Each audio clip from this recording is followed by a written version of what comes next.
If you awaken from this illusion, and you understand that black implies white, self implies other, life implies death, or shall I say, death implies life,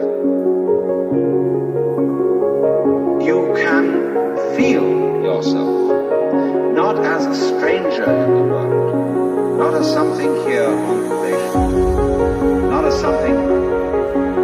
that has arrived here by fluke, but you can begin to feel your own existence